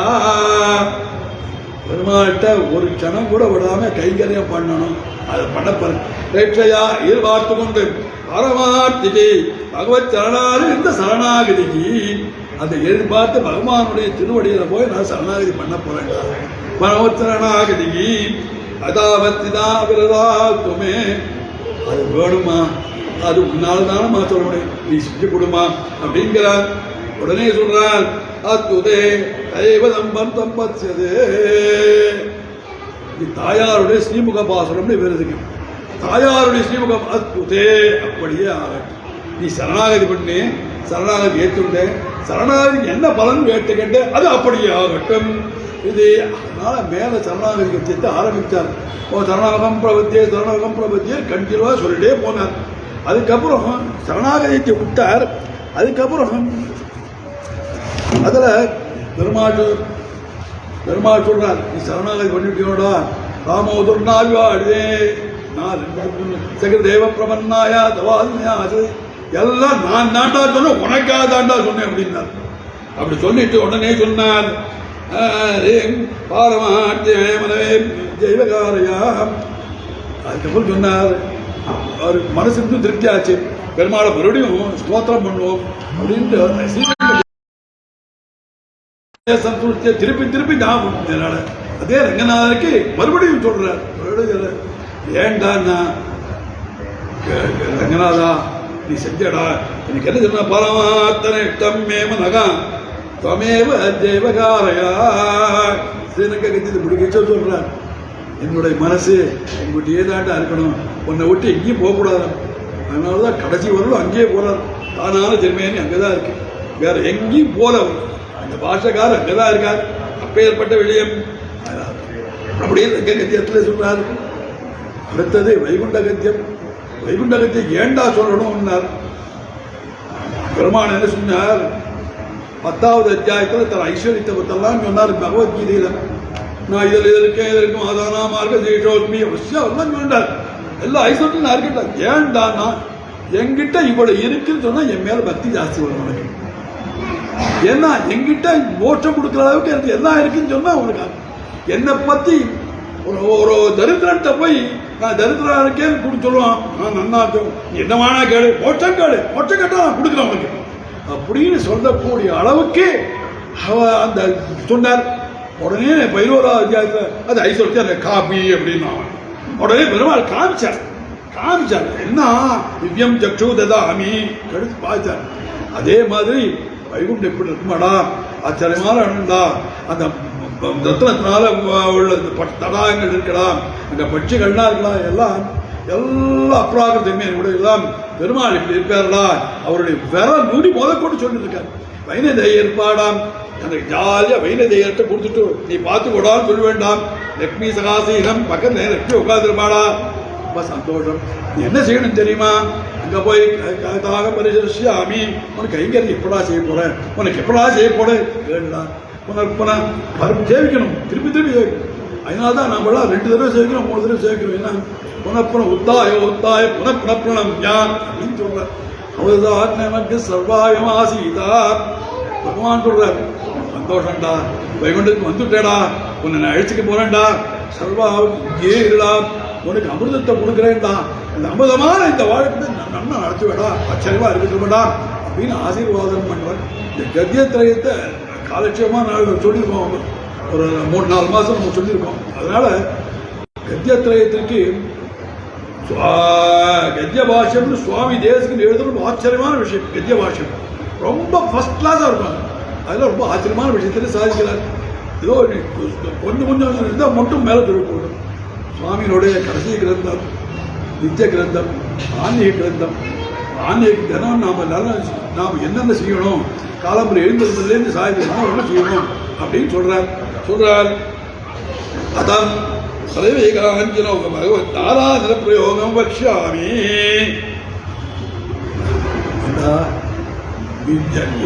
சேதனா பொருந்திருக்க, நிறைய ஞானத்தை பெற்றிருக்க, ஞானத்தை கொடுத்துருக்க, நீ என்னடா செய்யணும் தெரியுமாடா, தெரியும்டா. என்ன நித்திய கர்மா செய்யணும்டா, நித்திய கர்மாவில் இருடா முக்கியம் அப்படின்னா பகவத் ஆராதனை முக்கியம். ரொம்ப பகவத் ஆராதனை முக்கியம். பகவத் ஆராதனத்துக்குத்தான் மீது எல்லாம் அங்கம். பகவத் ஆராதனத்துக்கு அங்கமானதான் சந்தியாவந்தம். சந்தியானகா சுச்சி ருச்சி இல்லாம போடு, சுச்சியோட தான் ஆராதனை பண்ணணும். அதனால ஒன்றும் ஆராதனை பண்ண ஸ்நாத்தம் அது குளிச்சுதான் பண்ணணும். அதனால எல்லா அங்கங்கள் உபாங்கங்களா இருக்கு. அதனால ஆராதனை பண்ணணும்னாக்க நிச்சயம் இதுதான் பண்ணணும்டா. காலம்பரை எழுந்திருக்கணும்டா, எழுந்துற உடனே என்ன செய்யணும் தெரியுமாடா, பாதமனே முன்னுண்டா. அதுக்கப்புறம் சைதராயிரவகான காலை கீழே வைக்கணும்டா. அப்புறம் கையில் எடுத்துட்டு கஜேந்திரனோட ஞாபகத்தை வச்சுக்கணும்டா. நிர்வேத காரிகை வங்கியபுரம்லாம் எழுதியிருக்காரு. அது மாதிரி நிர்வேத காரிகள்லாம் சொல்லுண்டா. அப்புறம் நாளை 5ஆ பிரிச்சுட்டேன்டா. இந்த 5ஆ பிரிச்ச மாதிரி அந்த 5 விருது செய்யலாம். அபிகமனமும் ஒண்ணு. அது அடுத்தது அபிகமனம், உபாதானம், நித்தியம், சுவாத்தியாயம், யோகம்னு சொல்லியிருக்கலாம். அபிகமனம், இன்னைக்கு நாள் நல்லா போகணும், இன்னைக்கு உன்னுடைய ஆராதனை முன்னா அடக்கணும், அதுக்கு நான் உன்னுடைய சரணாகதி பண்றேன். பெருமாள்கிட்ட போய் சரணாகதி பண்றது அபிகமனம். இந்த அபிகமனம் ரொம்ப முக்கியமானது. அபிகமனம் காலம்பர் போச்சு எழுந்திருக்குச்சு. நாம 2ஐயும் சேர்த்து ஒன்னா பண்ணிடுறோம். அபிகமனத்தையும் சேர்த்து சரணாகதி பண்ணிவிட்டு அதோட சேர்த்து பண்ணிடுறோம். உபாதானம், பெருமாளுடைய ஆராதனத்துக்கு தேவையான வஸ்துக்கள் எல்லாம் சேர்க்கிறது. அதில் யோக உத்தியோகத்துக்கு போகிறது, அதுக்கு வேண்டிய அப்புறம் சாமக்கிரைகள்லாம் சேர்க்கறது. திருவாராதத்துக்கு வேண்டிய சாமக்கிரைகள்லாம் உபாதானம். இச்சை, இதுதான் மெயின் திருவாராதம். இச்சையை அவசியமாக பண்ண வேண்டியது. அதில் தான் பெருமாளுக்கு தனியகிளியை எல்லாம் சமைக்க வேண்டியது. அப்புறம் சுவாத்தியாயம், வேதம், சந்தஸ், உபநிடத்து இதெல்லாம் தான் கத்துட்டு பிறருக்கு சொல்ல வேண்டியது. கடைசியில் என்ன யோகம், யோகம் என்னன்னா சாயந்தர வேளையில் பெருமாளுடைய தியானம் பண்ணிகிட்டே இருக்கணும். தூக்கம் வர வரையிலும் தியானம் பண்ணணும்னு சொல்லியிருக்கு. பெருமாளை நினச்சிட்டே இருந்தால் அதனால் நமக்கு இப்பயே தூக்கம் வந்துடுது. பெருமாளை நினச்சிருந்தா அவரே அவங்களுக்கு நல்லா தூக்கணும். ஏன்னா துஸ்வப்னநாசனகா சொல்லிட்டே தூக்கணும்.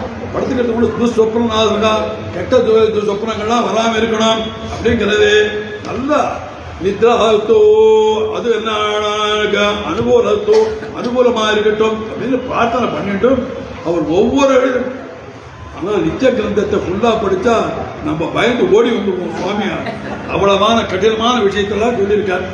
அதை அவ சௌகரியத்தைப்படி செஞ்சுக்க வேண்டி ஏதோ நித்திய கிரந்தம்னு ஒன்று இருக்கு.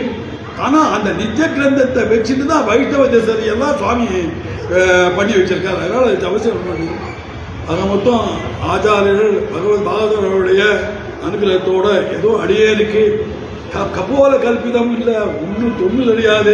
எங்கேயோ பெரியவாள் சொல்றது உள்ளத்து எழுதியல யாம் மூலையிட்டான் உள்ளத்துக்கு எழுதியலே இல்லை. அவள் நின்றுட்டு அவளே சொல்றாள், சொல்ல வேண்டியதான் இது. அதனால் அடியேன்னு சொல்லிட்டு ஏதாவது தப்பு இருந்தால் சமைச்சிக்க வேண்டியது. கவிதாரிக்க சிம்மாய் கல்யாண மனசாலே நிமதே வெங்கடேசாய் வேதாந்த வரவேர மகா ஆதித்த சரோபங்க மன்ன